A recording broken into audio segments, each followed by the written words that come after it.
नमस्कार बच्चों। आज की इस वीडियो में हम करेंगे 20 most important MCQ of lesson 12 of Indian economy, that is sustainable economic development और धारणीय आर्थिक विकास, जिसका पहला क्वेश्चन इस प्रकार से है। आर्थिक कल्याण में वृद्धि होने के साथ वास्तविक आय में होने वाली वृद्धि को क्या कहते हैं?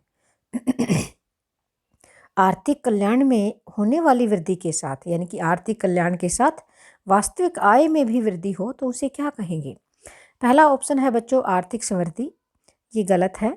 दूसरा है आर्थिक विकास, तीसरा है भारतीय विकास, चौथा है इनमें से कोई नहीं। तो प्यारे बच्चों देखो, आर्थिक विकास जो कंसेप्ट है वो आर्थिक समृद्धि से विस्तृत धारणा है, यानी कि एक ब्रॉड कंसेप्ट है। देखो बच्चों, आर्थिक विकास में कल्याण भी होता है, लोगों के भले की बात, यानी कि लोगों के सोशल वेलफेयर जिसको हम बोलते हैं, सामाजिक कल्याण की बात भी की जाती है और आय में भी वृद्धि की जाती है। तो यहाँ पर हमारा जो सही ऑप्शन है वो बी है, आर्थिक विकास। नेक्स्ट क्वेश्चन है, निम्नलिखित में से कौन सा पर्यावरण का एक घटक है? ए ऑप्शन है केवल जैविक तत्व, बी है केवल अजैविक तत्व और सी है दोनों। तो प्यारे बच्चों, पर्यावरण के जो दो मुख्य घटक हैं वो जैव और अजैव, यानी कि ए और बी दोनों ही आएगा इसका सही ऑप्शन। नेक्स्ट क्वेश्चन है, धारणीय विकास वह विकास है जो केवल वर्तमान पीढ़ी की आवश्यकताओं को पूरा करता है, केवल भावी पीढ़ी की आवश्यकताओं को पूरा करता है। सी ऑप्शन है दोनों, ए और बी। तो प्यारे बच्चों, यहाँ पर सी ऑप्शन बिल्कुल ठीक है, क्योंकि देखो वर्तमान पीढ़ी को की आवश्यकताओं को तो पूरा करता ही है और भावी पीढ़ी की आवश्यकताओं को भी पूरा करता है। तो सी ऑप्शन हमारा बिल्कुल ठीक है, क्योंकि दोनों ही ये ठीक है। ओके बच्चों, नेक्स्ट क्वेश्चन है, निम्नलिखित में से कौन सी धारणीय विकास की एक आवश्यक शर्त है? देखो बच्चों, ए ऑप्शन है जीवन की गुणवत्ता में वृद्धि, बिल्कुल ठीक है कि जीवन की गुणवत्ता में वृद्धि हो। प्रदूषण के स्तर में कमी और प्रदूषण के स्तर में कमी हो, ये भी ठीक है। प्राकृतिक पूंजी के स्टॉक का संरक्षण और जो नेचुरल जो कैपिटल है, प्राकृतिक पूंजी है, उसकी सुरक्षा, उसका संरक्षण भी हो, तो ये तीनों ही ठीक है। इसलिए हमारा सही ऑप्शन है बच्चों डी, उपरोक्त सभी आएगा। ओके बच्चों, नेक्स्ट क्वेश्चन है, पर्यावरण के अंतर्गत निम्न में से किस तत्वों को शामिल नहीं किया जाता? पर्यावरण में हमें किस चीज़ को शामिल नहीं करते हैं? तो प्यारे बच्चों, अभी हम देखेंगे किस चीज़ को हम शामिल नहीं करते हैं। वायु, वायु तो पर्यावरण का मुख्य अंग है, मुख्य तत्व है। भूमि, भूमि भी है, मौसम भी ठीक है। और बिजली, हाँ बिजली को इसमें शामिल नहीं करते हैं। तो हमारा जो नहीं किया जाता, तो यहाँ पर सही ऑप्शन है डी, यानी कि बिजली, ये हमारा सही ऑप्शन है। तो यहाँ पर ये जो बिजली है ये बिल्कुल सही ऑप्शन है। नेक्स्ट क्वेश्चन है बच्चों, निम्न में से ध्वनि प्रदूषण का क्या कारण है? ध्वनि प्रदूषण, देखो बच्चों, जो ध्वनि जो प्रदूषण होता है, साउंड पोल्यूशन जिसको हम बोलते हैं, उसका क्या कारण है? पहला है घरेलू सीवरेज, दूसरा है औद्योगिक अपशिष्ट, तीसरा औद्योगिक मशीनें और डी है गैसों का उत्सर्जन। तो इनमें से हमने ये देखना है कि ध्वनि प्रदूषण, शोर किस चीज़ से होता है?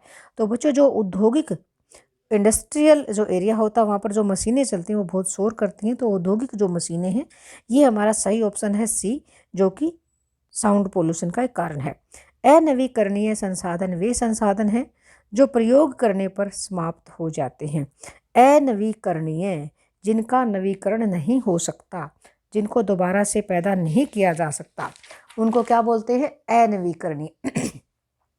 देखो, ए ऑप्शन है जो प्रयोग करने पर समाप्त हो जाते हैं, बी है जो प्रयोग करने पर समाप्त नहीं होते हैं, और सी है जिनकी पूर्ति असीमित है, और डी इनमें से कोई नहीं। तो यहाँ पर सही ऑप्शन है ए, जो प्रयोग करने पर जो समाप्त हो जाते हैं वो अनवीकरणीय कहलाते हैं। नेक्स्ट क्वेश्चन है बच्चों, पर्यावरण अधिनियम कब पारित हुआ था?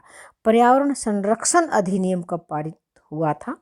तो सन 1984 में, ए ऑप्शन है, बी है 1986 में, सी 1988 में और डी है 1990 में।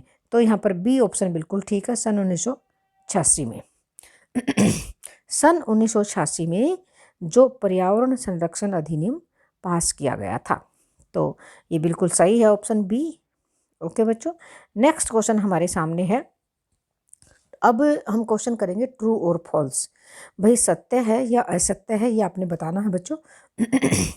तो हमारा नेक्स्ट क्वेश्चन इस प्रकार से, समृद्धि और विकास धारणीय नहीं होंगे, समृद्धि और विकास धारणीय नहीं होंगे यदि पर्यावरण को इसके संभालने की क्षमता से ज़्यादा प्रसारित किया जाए। बिल्कुल सही बात है कि देखो, समृद्धि और विकास तभी धारणीय होंगे, तभी सस्टेन रहेंगे यदि पर्यावरण को इसके संभालने की क्षमता से ज़्यादा प्रसारित किया जाए। देखो, समृद्धि और विकास धारणीय नहीं होंगे, अगर उसे ज़्यादा प्रसारित करोगे तो वो नहीं होंगे, और उसकी लिमिट में प्रसारित करोगे तो होंगे। इसलिए ये बात सही है, तो ट्रू आएगा इसका उत्तर। नेक्स्ट क्वेश्चन है, पर्यावरण जैविक तथा अजैविक दोनों तत्वों को शामिल करता है। ये बिल्कुल सही है, ट्रू है, क्योंकि देखो जैव और अजैव दोनों ही तत्व इसमें शामिल होते हैं, इसलिए बच्चों ये सही है। नेक्स्ट क्वेश्चन है, धारणीय विकास से अभिप्राय केवल वर्तमान पीढ़ी की प्रति व्यक्ति आय में वृद्धि से है। देखो बच्चों, वर्तमान पीढ़ी की भी तो है, लेकिन साथ में भावी पीढ़ी की भी है। क्या है ये? भावी पीढ़ी की भी सुरक्षा है इसमें, या उसके लिए हमने संरक्षण करना है। तो ये जो क्वेश्चन है इसका क्या है कि ये थोड़ा सा अधूरा है, क्योंकि इसमें भावी पीढ़ी केवल वर्तमान पीढ़ी की बात की है और भावी पीढ़ी की बात नहीं की है। देखिएगा, दोबारा से इसको हम देखेंगे। धारणीय विकास से अभिप्राय केवल वर्तमान पीढ़ी की प्रति व्यक्ति आय में वृद्धि हो, इसलिए असत्य है, ये फॉल्स है। नेक्स्ट क्वेश्चन है, पर्यावरण धारणीय विकास का एक तत्व नहीं है। ये असत्य है, क्योंकि पर्यावरण धारणीय विकास का एक तत्व है। जो पर्यावरण है वो तो धारणीय विकास का एक तत्व है, और ये कह रहा कि नहीं है, इसलिए फॉल्स है। नेक्स्ट क्वेश्चन है, प्रति व्यक्ति साधन लागत पर, प्रति व्यक्ति साधन लागत पर सकल घरेलू उत्पाद में वृद्धि का अर्थ सदैव जीवन की गुणवत्ता में वृद्धि नहीं है। प्रति व्यक्ति साधन लागत पर सकल घरेलू उत्पाद यानी कि जीडीपी एट एफसी में वृद्धि का अर्थ सदैव जीवन की गुणवत्ता में वृद्धि नहीं है। ये बिल्कुल सही है, क्योंकि कोई ज़रूरी नहीं है कि जिससे जीवन की गुणवत्ता में वृद्धि हो, क्योंकि प्रति व्यक्ति आय जो होती है वो राष्ट्रीय आय बटा जनसंख्या जो होती है, जो राष्ट्रीय आय बटा जनसंख्या। तो देखो, जनसंख्या में ये प्रति व्यक्ति पर कैपिटा इनकम जरूरी नहीं जीवन की गुणवत्ता में वृद्धि हो, क्योंकि कुछ लोगों के पास बहुत ज़्यादा इनकम है, आय की असमानता है, तो कुछ लोगों के पास बहुत कम है, तो कोई ज़रूरी नहीं कि जीवन की गुणवत्ता में वृद्धि हो। प्रति व्यक्ति साधन लागत पर सकल घरेलू उत्पाद में वृद्धि, इसीलिए ये बताया गया कि कोई ज़रूरी नहीं, ये सही बात कह रहा है। नेक्स्ट क्वेश्चन है, प्राकृतिक संसाधनों का कुशल प्रयोग धारणीय विकास की एक मुख्य विशेषता है। देखो, प्राकृतिक संसाधनों का कुशल प्रयोग धारणीय विकास की एक मुख्य विशेषता, ये बिल्कुल ठीक है, ये ट्रू है। नेक्स्ट क्वेश्चन है, विशुद्ध बचतों में वृद्धि का तात्पर्य धारणीय विकास की उच्च दर से है। विशुद्ध बचतों में वृद्धि, ये भी बिल्कुल ठीक है, क्योंकि जब देखो विशुद्ध बचतों में वृद्धि होगी तभी धारणीय विकास होगा, यानी कि उच्च दर से है, बिल्कुल ठीक है। नेक्स्ट क्वेश्चन है, हरित राष्ट्रीय आय प्राकृतिक संसाधनों के समाप्त होने का कारण है, किंतु पर्यावरण संबंधी अवनति का नहीं। दोबारा से हम देखेंगे इसको। देखिएगा, यहाँ पर है हरित राष्ट्रीय आय। हरित राष्ट्रीय आय प्राकृतिक संसाधनों के समाप्त होने का कारण है, किंतु पर्यावरण संबंधी अवनति का नहीं। ये बिल्कुल गलत बात है, क्योंकि ये असत्य है, ऐसा नहीं है। बल्कि देखिएगा, हरित राष्ट्रीय आय प्राकृतिक संसाधनों के समाप्त होने का कारण है, नहीं। हरित राष्ट्रीय आय तो ये है कि प्राकृतिक संसाधन बरकरार रहें। ओके, तो इसलिए ये असत्य है। नेक्स्ट क्वेश्चन है, संरचनात्मक परिवर्तनों के बिना समृद्धि हो सकती है।